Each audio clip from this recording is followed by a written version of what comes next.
So welcome, and today we're going to be making another pair of leg warmers. I was going to originally do this tutorial first, but everybody liked the star moon ones more, and so of course, priorities, eh? But what's cool about this pattern is I managed to take a six-sided African flower square, flower motif, I should say, and turn it into a square. So this is kind of like a twofer. I'm going to teach you how to do the square, which you can use in so many other projects, things like that. I'm going to try to, do tutorials here and there when I get around to it. But we're going to start here, and then we'll continue. So for your materials, these are like a one size plus size friendly type of fit. And I used an 8mm hook for that, which I'll be using in this tutorial today. But if you want something that's more snug, tighter around your calf, knee area, however, long you decide to make them, I would say use a 6.5mm hook. But I will include the measurements for, say, the circumference. So if you have a tape measure or something, you can, figure out which fit you want to go for and then jump into it from there. As for the yarn, I use really basic medium weight acrylic yarn, like Big Twist, Red Heart. Like Walmart has a brand if you're in an area where you only have access to a Walmart, I feel that. So that's what we're going to use for that. The flowers themselves, I don't have specific amounts of yarn. This was really good for using my little scraps and balls and things like that. But if you want to do a solid color for your warmers outside of the flower, I would say one ball of yarn will be enough, probably even more than enough, but better safe than sorry, right? And then if you do something like today, how I'm going to do a color change up, you can get away with half a ball of yarn for each color, if that means anything to you. So we're going to create our slip stitch, and we're going to chain 4 and slip stitch to that last chain to create a ring, if I can do it. So we're going to slip stitch to this the first chain you made, the last from your hook, however you want to put it, and you're going to slip stitch that. You can go bada bing, bada boom. We got a ring going on. So from here, we're going to go ahead and we're going to chain 3, which is going to count as a double crochet.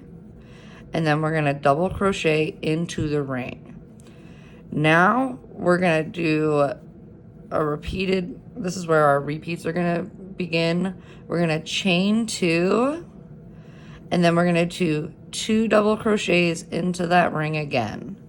So we can go 1, 2. And now you're going to repeat this chain 2 double crochet. You should have to do it 4 more times. And then you will slip stitch your last chain 2 to the top of your chain 3, and you can fasten off. You should have a total of 6 2 double crochets and 6 chain 2 spaces when you are complete. So I'm going to go ahead and pause, and then we can start back up when we join in our next color.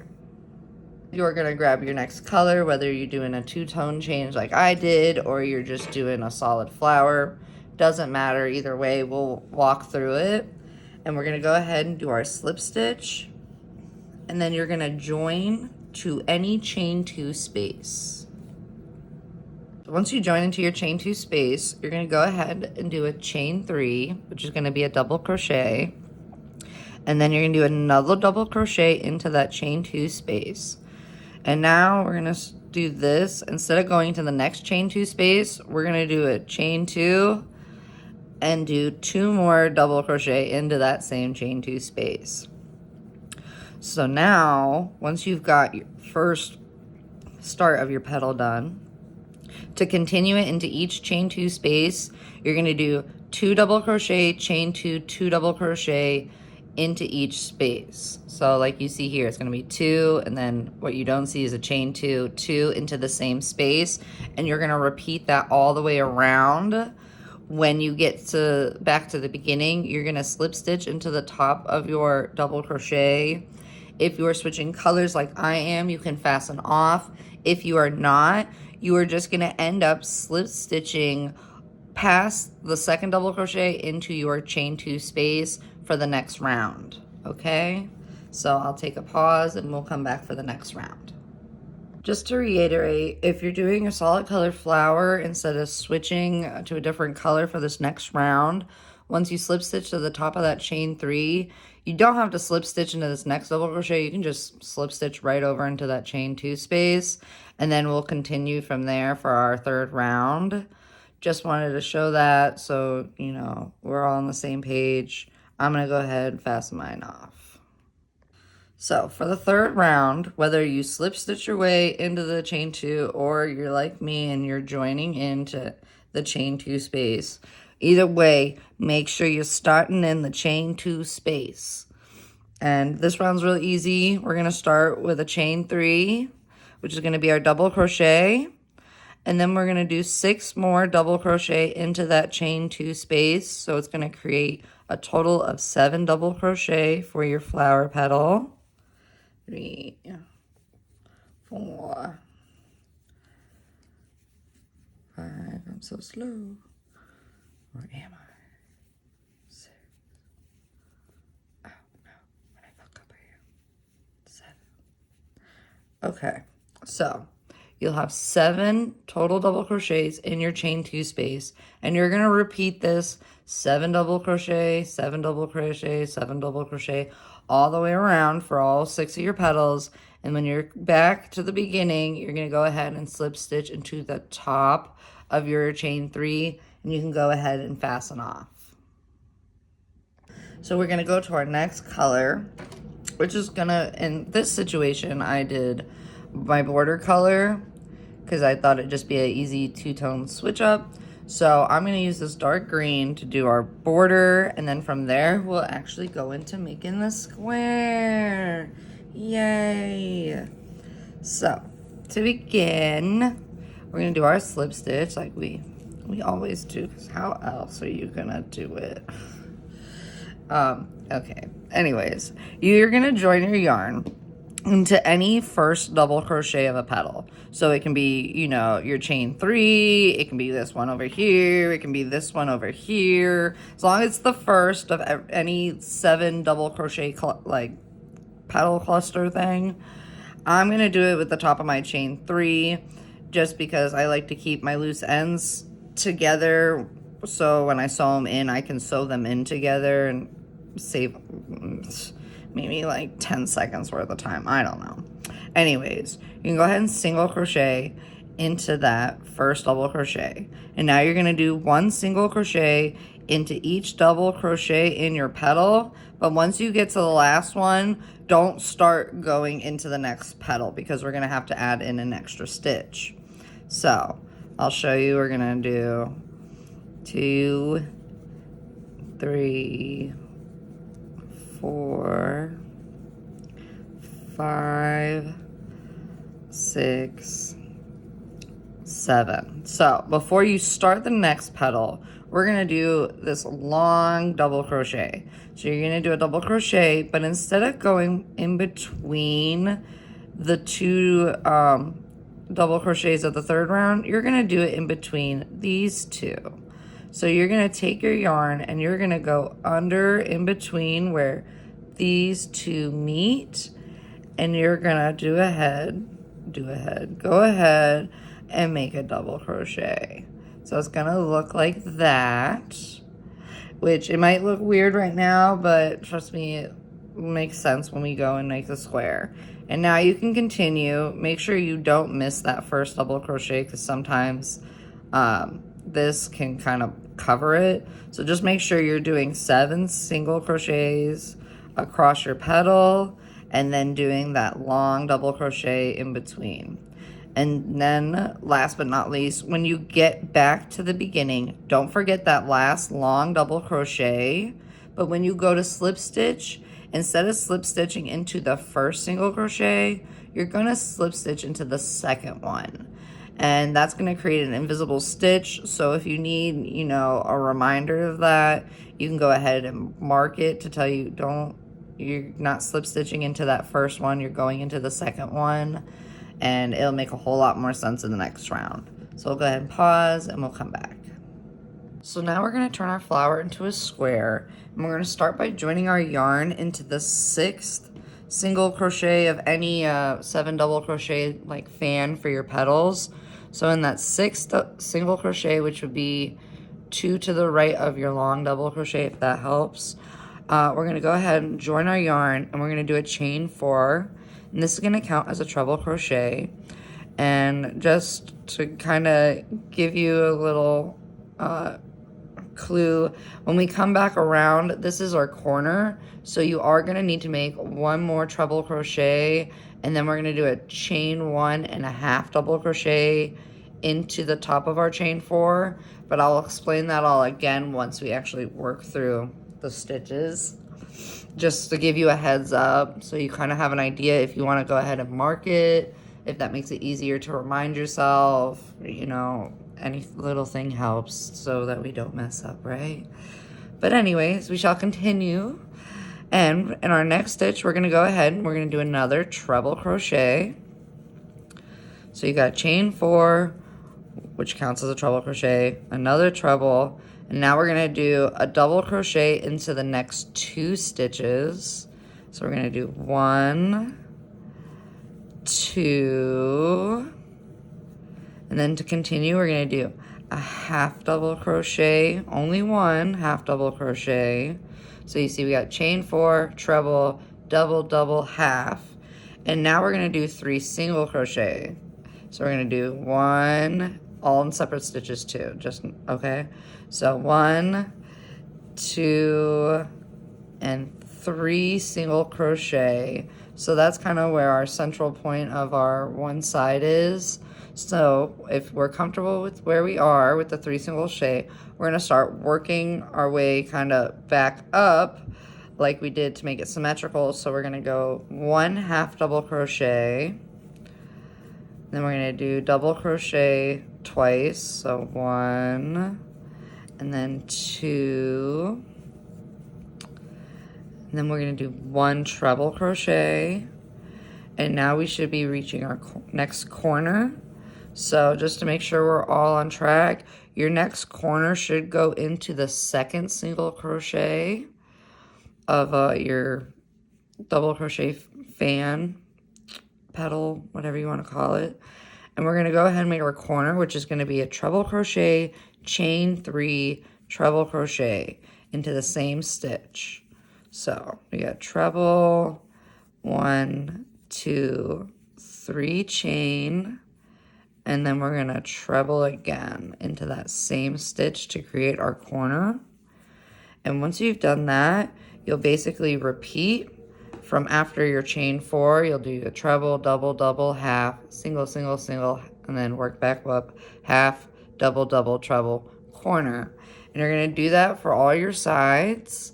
But when you get around to your beginning chain 4, like I said, make sure you put a treble crochet into that chain 4 to turn it into a corner. But instead of doing a chain 3 slip stitch into the top of your chain 4, we're going to chain 1 and half double crochet into the top of it, so that way we can continue the next round with the same color before fastening off. So do not fasten off when you finish, because by doing the chain 1 half double crochet, it's going to set you up into the middle of your corner of your square for the next round. So if everything worked out as we hoped, we should have ended with a chain 1 and a half double crochet into the top of our chain 4. It just, like I said, sets you up in the middle for our next round. Maybe it's personal preference. I think it's easier. Regardless, this next round is super easy, and once you're done, you can fasten off, and we'll continue into joining our squares together for our boot warmers. So for this, we're going to chain 1, and it's not going to count as a stitch. I think it just, makes my single crochets look better when I start a new round. And we're going to do 2 single crochets into that corner. And now we're going to just continue into each and every stitch, just 1 single crochet across. And I was hoping I'd be faster at this. And once you've reached your other corner, in the next corner, you're going to put 2 single crochet, chain 2, 2 single crochet. And I was hoping I was going to be at that corner before I finished saying that. But here we are. So just hang in. 2 more left to go. Okay. So in the next corner. So like I said, we're going to do 2 single crochet. And then you're going to do chain 2 and 2 single crochet. And you're just going to continue that pattern all the way around. And when you get back to your first corner, you're going to make sure to put 2 single crochet. And then you'll do chain 2, slip stitch it into your first single crochet. And you can fasten it off. So again, just to try to give you a little visual, some sort of YouTube tutorial. We got our one corner, which you're gonna have to make sure to put 2 in a chain 2 before you slip stitch and fasten off, and then you just single crochet in each stitch across. Real easy, real basic. I'll leave you to it, and then we'll come back for joining the squares. With your flowers, hopefully, you know, facing the same direction, unless you want them like that. Like, I guess it's a personal preference. You can do whatever you want, face them whatever way. Either way, however you want them to look for your boot warmers, I like them like this. What we're going to do is we're going to take our squares and we're going to like smush them together so that the pretty sides that are going to be facing, you know, outside, what you're going to be, you know, showing off to the world, that's going to be the peanut butter and jelly of your square sandwich. So either side, doesn't matter. We're going to join them through a series of single crochet stitches. And I do it because I frog a lot, and it is the easiest way to unravel my work when I decide I screwed up really bad and it's not working out in my favor, so I need to, you know, pivot. But that's just what I do, and it will help into the next portion where we're going to be doing the actual top and bottom borders. So it will come into play. Like I said, I just find it easier, and yeah, that's just the way it is. So by joining your yarn, you're going to go through that chain 2 space of both of your squares. So you see I got through one, and now I'm putting it through the other, and I'm going to join with a big old single crochet. That solid little loyal dude, single crochet. And now we're just going to do that method all the way across our square till we get to our next chain 2 space. And when you get to that next chain 2 space, you can fasten off.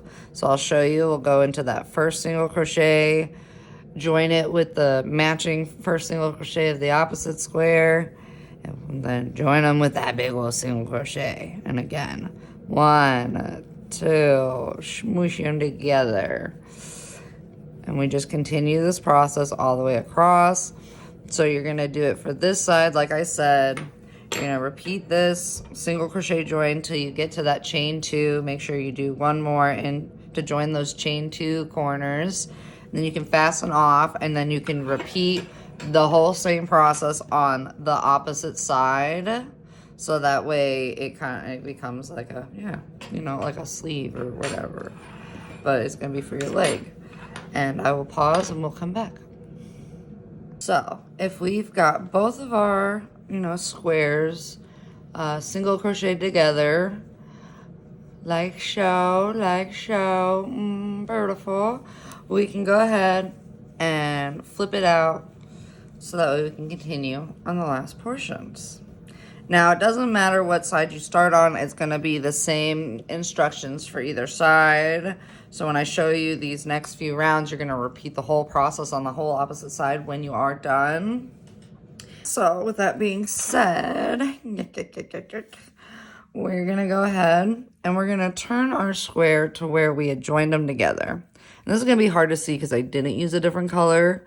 But if you can see where that joining stitches in your what connects your 2 chain 2 corners of your squares, it's like a little horizontal stitch, and you know, you can flip it over. It makes it easier to see.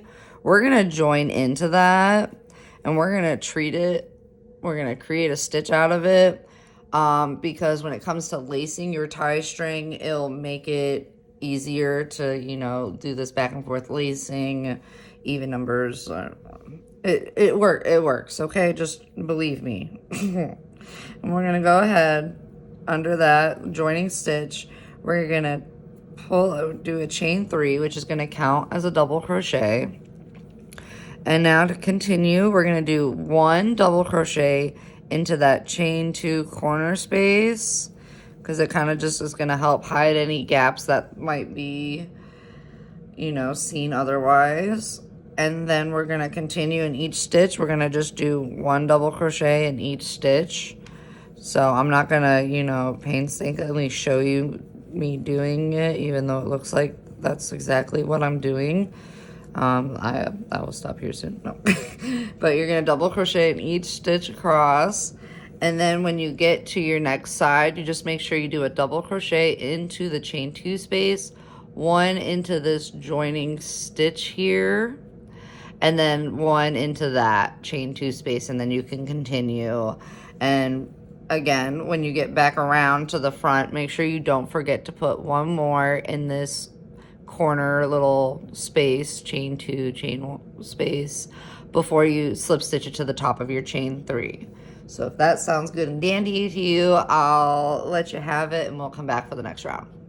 So if everything went right, you should have a total of 40 double crochet stitches for your first round of your border.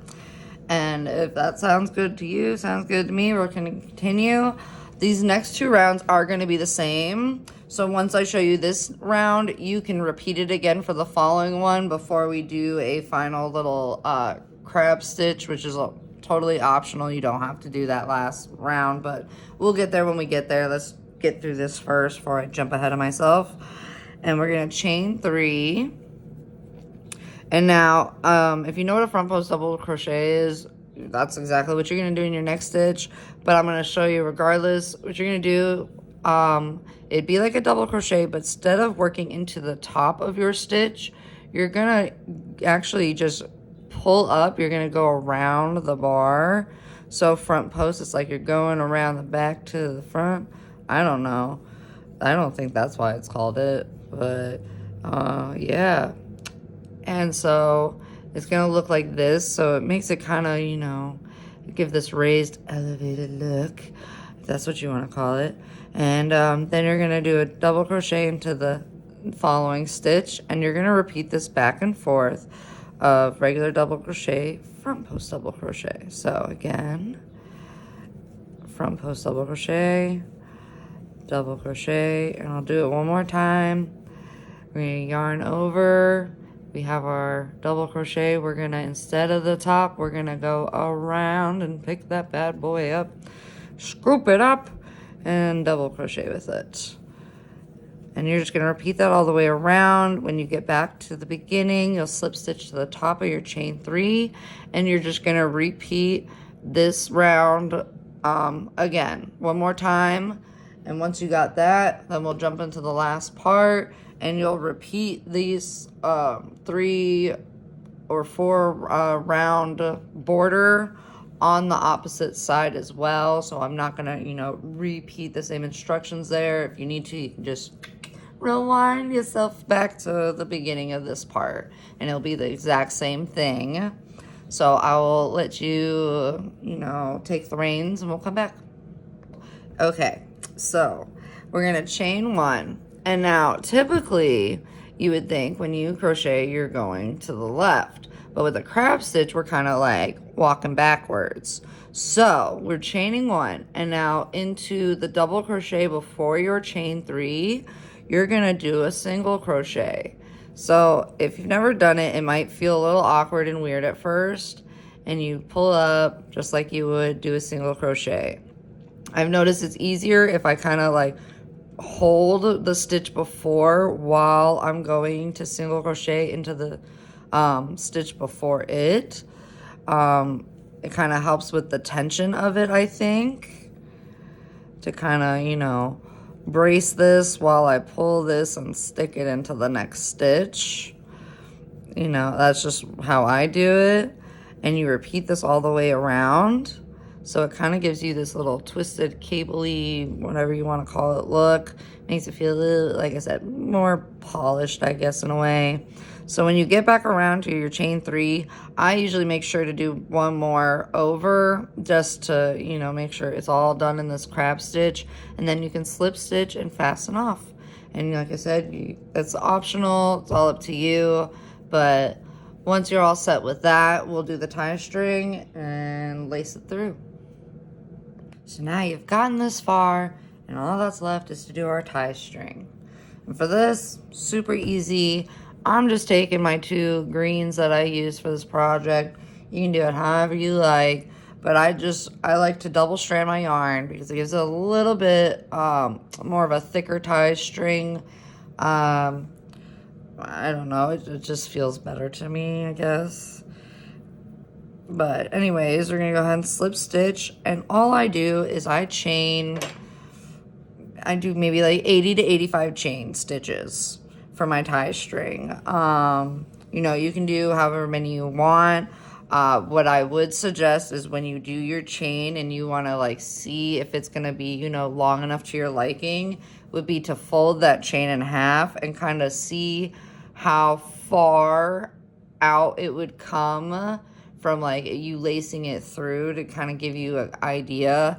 So I like mine, like I said, 80 to 85, just to be a little bit longer so I have more string to work with when trying to make pretty bows and stuff, you know. Again, you know, it's all your preference how you want to do it, but that's all it is we're gonna, you know, do big chains for our tie strings, and once you get the number that you want, you can go ahead, fasten it off, and then we'll take our tapestry needles and show how to lace it through real quick. You're gonna start on the left of the chain 3, man, and then we're just gonna go under the front post double crochet. We're gonna go over the regular, under the next front post double crochet, and we're gonna continue this over under method till we reach back around. So it's real simple, real easy, and then you kind of see it kind of gives this little look. And you know, if you're like, how much do I pull through? I don't got a freaking clue, man. I kind of just guess, if I'm being honest. And so like clearly that if I'm guessing, that's not gonna be enough. So we're gonna just keep pulling. But of course, it's probably easier to adjust them once it's on your leg. I'm just gonna put that out there into the world. But I'm gonna go ahead and guess that, you know, this is fairly close enough.